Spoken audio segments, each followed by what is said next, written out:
we need to move on to the biggest story of the day now. And Joe Biden is flying in today for his fifth meeting with Rishi Sunak in as many months, his sixth meeting overall. He's actually here to visit the King for a climate summit at Windsor, but he's going to pop to Downing Street first after the plane lands. Ben, is he going to just go there for a nice lie down and a snooze, or is there actual work on the table? It's basically a photo op. So Air Force One landed at Stansted last night. He's had a snooze already then. Well, yeah, it's an 8-hour flight, isn't it, from the East Coast? We think he spent the night at Winfield House, which is the US Ambassador's residence in Regent's Park. And he's going to rock up at Downing Street around about 10:30, we think, for a meeting with Rishi Sunak. They might only meet for about 3/4 of an hour. There's no press conference, and we understand that's because the White House doesn't want Joe Biden to field questions from the press, because if you've ever watched a Joe Biden press conference, they don't tend to go awfully well.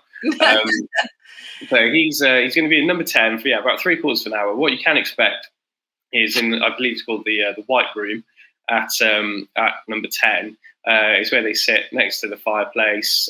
Some lovely, very comfy regal armchairs, and the cameras will be allowed in for the words at the top. But that's usually quite boring, where Rishi says, "Oh, it's wonderful to have you back, Mr. President.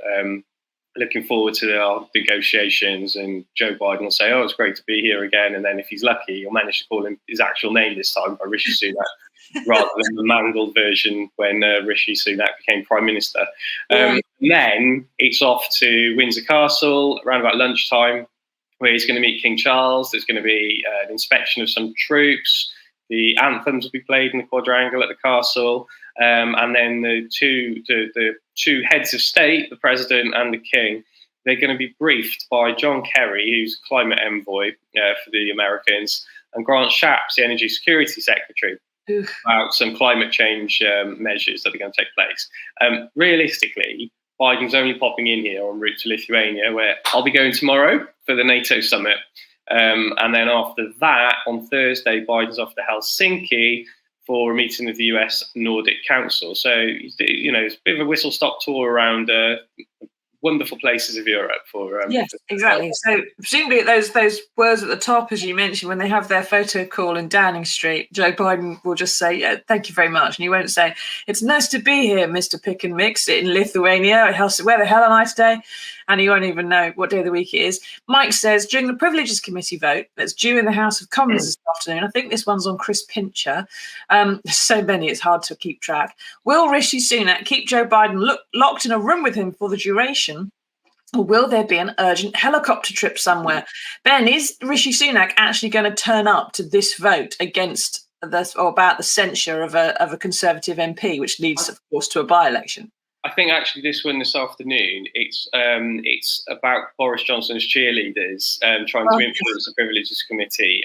So this is Jacob Rees-Mogg, I think it was Nadine Dorries, and up to 8, I think, Conservative MPs. They wrote to the Privileges Committee and basically tried to influence their judgment on Boris Johnson, which obviously was very scathing, and led to what would have been a 90-day suspension for the former Prime Minister if he hadn't already ducked it and quit Parliament.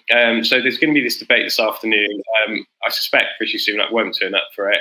There could be a vote on it. It's not a done thing that there is necessarily a vote, because if there was, it would be a free vote. So it's not whipped. But if enough MPs agree anyway, it doesn't have to go to a division.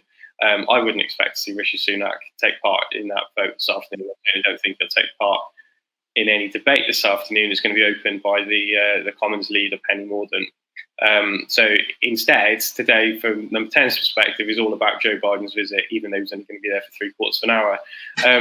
The other thing that could come up in the Biden talks is, of course, this row about munitions, the cluster munitions that the Americans are sending to Ukraine.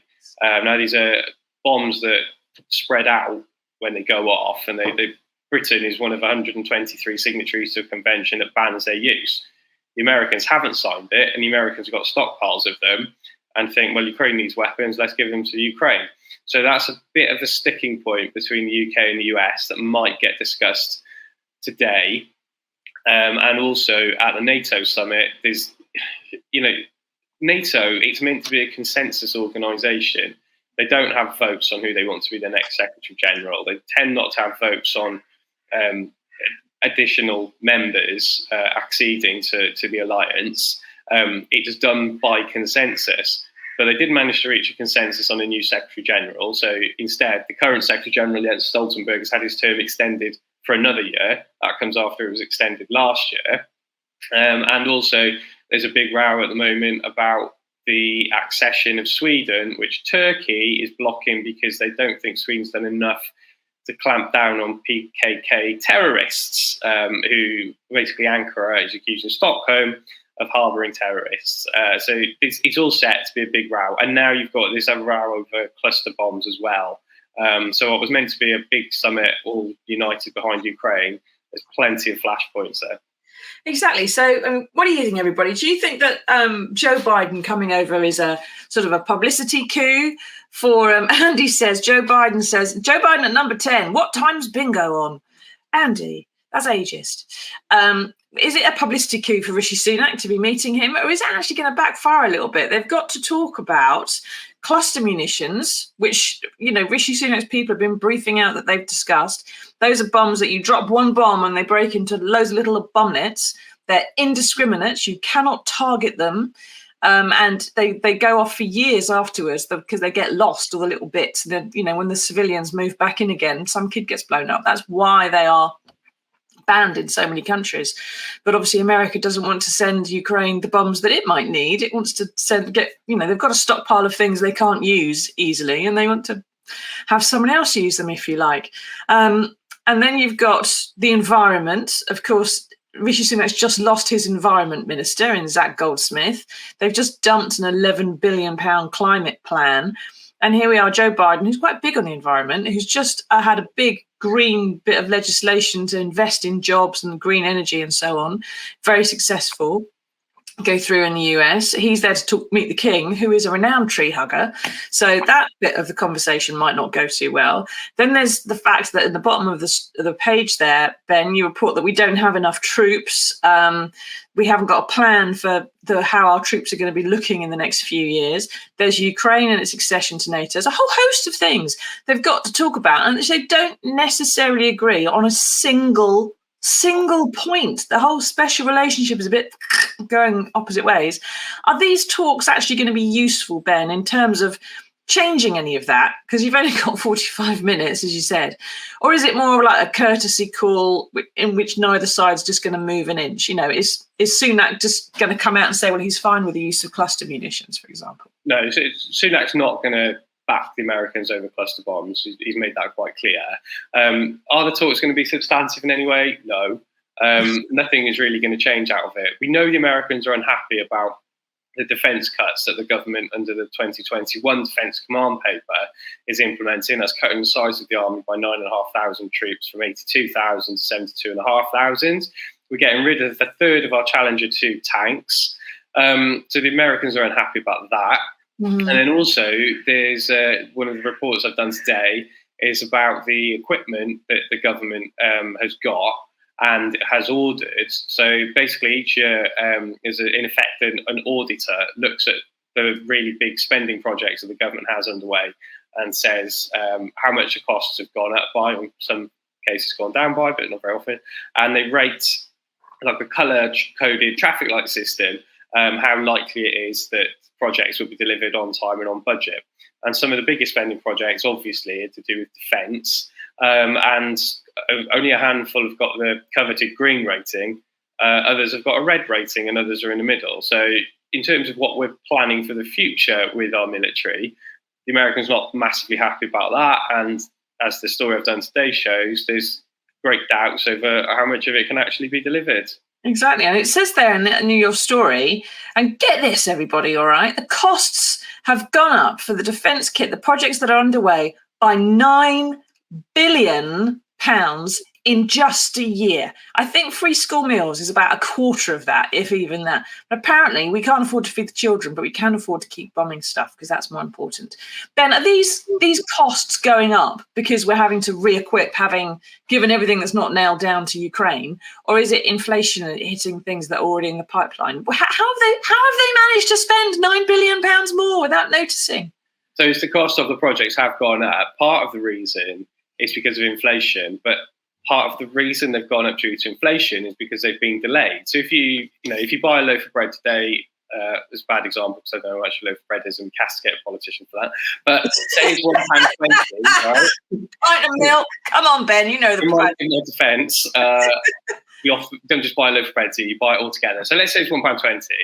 If you delay buying a loaf of bread and it goes up and it's £1.30 next week, it's gone up by 10 pence because you didn't buy it on Monday, right?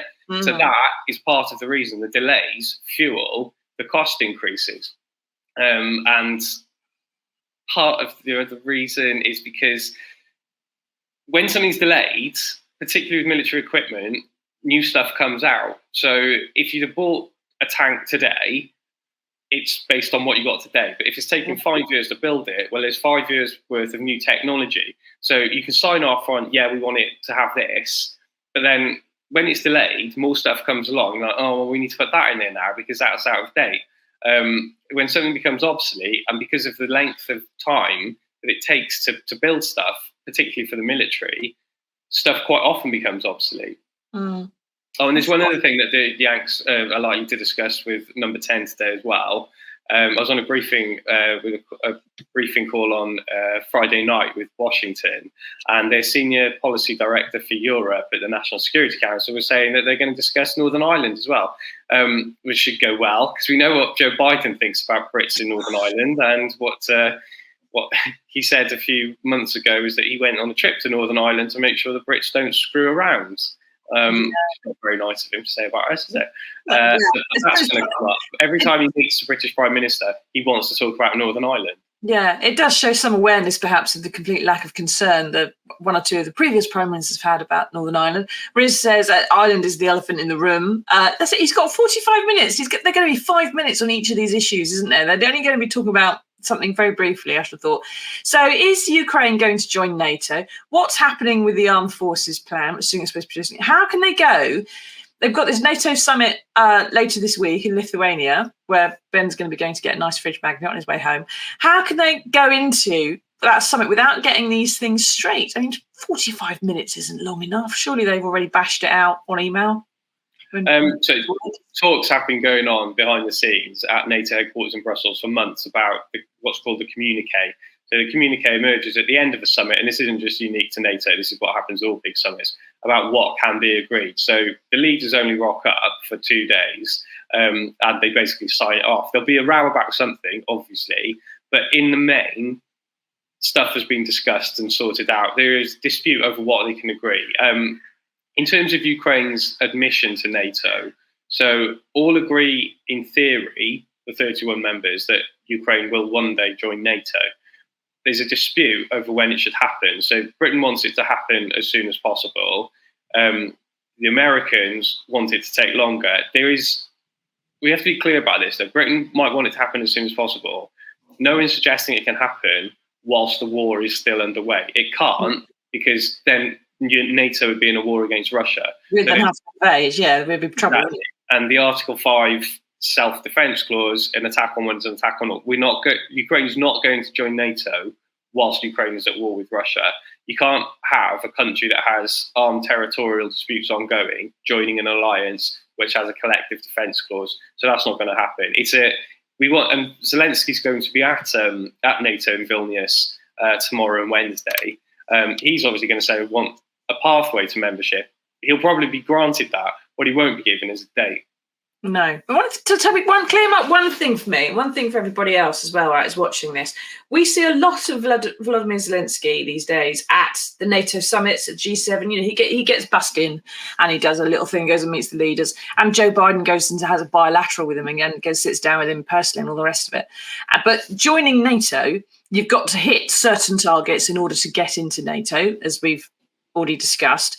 And Ukraine would be nowhere near any of those targets, pretty much, if it were not for what's happening in the war in Ukraine at the moment. Because, I mean, it was a very corrupt country when Zelensky took over. He hasn't really had time to fix all that. And then the wars happened. So, you know, would Ukraine have been anywhere near this if it wasn't for the war? Would Zelensky even get invited to these events if it wasn't for the war? Probably not. But because everyone talks about Russia's invasion of Ukraine on February the 24th last year, don't forget Russia invaded Ukraine in 2014.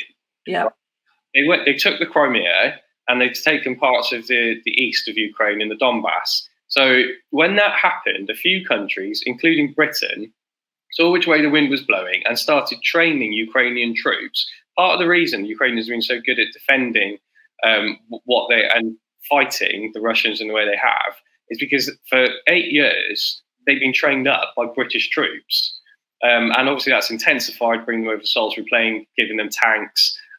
So that sort of coordination with Western allies, that's been happening for almost a decade. And the things that's likely to come out at NATO, which the Secretary General was talking about last week actually, is increasing interoperability, which sounds really complicated and boring, but basically it means Ukraine, their military systems can start working alongside NATO so that when the time is right for it to become a member, it's a more seamless transition rather than just using like Kalashnikovs and things like that. They will use NATO standard weapons, NATO grade systems. That's what interoperability is about. And in a practical sense, realistically, is far more important at the moment than whether or not it's actually part of NATO, which is not going to be because it's still at war. Exactly. Now, John says, Ukraine is also a warning from NATO. Look what will happen if you take one step in our territory. It's all about the politics. It's all about pushing back against Putin a little bit. And of course, Putin, how long's he got now, having just about survived that failed coup? River says, Ukraine was warned not to burn through the ammo. They didn't listen. Cluster munitions have been banned. It's not our problem. Countering war crime with war crime is still a war crime. You're right, it is. But I do think it is our problem, unfortunately, River, because, Ukraine is next door. It's as simple as that. If you let the giant hogweed invade the next door's garden, it's going to come into yours, isn't it? And same with wars and Russia, unfortunately. So something needs to get done. Let's hope that 45 minutes that Joe Biden has in Downing Street this afternoon is going to be somehow productive. I don't know what you can do in 45 minutes, but there we go. I'd probably spend more time, I expect, with the King talking about the climate.